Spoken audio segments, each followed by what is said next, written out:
మార్కెట్లో దొరుకుతున్న నిత్యావసర వస్తువులు ఏవైతే ఉన్నాయో వాటిని వినియోగదారులు కొనే ముందు చాలా జాగ్రత్తగా పరిశీలించి క్యూఆర్ కోడ్ ఇతరత్ర మరి అవి నకిలీవా ఒరిజినల్వా అని క్షుణ్ణంగా పరిశీలించిన తర్వాతనే వాటిని కొనాలని చెప్పేసి అయితే హైదరాబాద్ పోలీసులు చెబుతున్నారు. ఇక హైదరాబాద్లో మరి కొన్ని నకిలీ నిత్యావసర వస్తువులను మరి తయారు చేస్తున్న ముఠాను గుట్టు రట్టు చేశారు. ఆ వివరాలు ఏంటో తెలుసుకుందాం. అయితే మాకు తెలిసిన సమాచారం మేరకు హైదరాబాద్ సిటీ సిసిఎస్ అదేవిధంగా డిడి ప్రత్యేక క్రైమ్ టీం సభ్యులు నకిలీ టీ పొడి, రెడ్ లేబుల్, తాజ్ మహల్ బ్రాండ్లు, నకిలీ Surf powder, Surf Excel, Tide Ariel లాంటివి మరియు గుడ్ నైట్ రీఫిల్స్ 50 ml విక్రయిస్తున్న 3 వ్యక్తులను అదుపులోకి అయితే తీసుకున్నారని సమాచారం.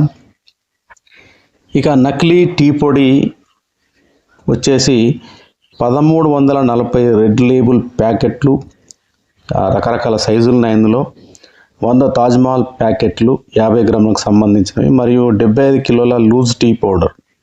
నకిలీ సర్ఫ్ పౌడర్ వచ్చేసి 950 టైడ్ ప్యాకెట్లు, 100 ఏరియల్ ప్యాకెట్లు, 300 వీల్ ప్యాకెట్లు మరియు 550 సర్ఫ్ ఎక్సెల్ ప్యాకెట్లను పట్టుకున్నారు. మస్కిటో రీఫిల్ వచ్చేసి 3600 నకిలీ గుడ్ నైట్ లిక్విడ్ బాటిల్ 45 మిల్లీలీటర్లు ఉంటుంది. అది అయితే ప్యాకింగ్ మెటీరియల్ సుమారు 9500 ఖాళీ నకిలీ లేబుల్ కవర్లు, రెడ్ లేబుల్ మరియు జెమినీ. ఇక విషయానికి వస్తే నిందితులు గుజరాత్లోని డీలర్ల నుండి తక్కువ నాణ్యత గల మెటీరియల్తో పాటు నకిలీ ప్యాకింగ్ కవర్లను అతి తక్కువ ధరలకు కొనుగోలు చేశారట.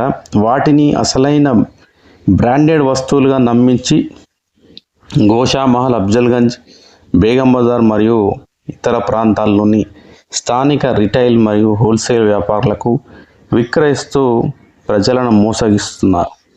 Hyderabad CCS ACP Shri G Venkateswara Reddy పర్యవేక్షణలో special crime team inspector Shri D Bhikshapathi మరియు వారి బృందం ఈ ఆపరేషన్ విజయవంతంగా నిర్వహించారు.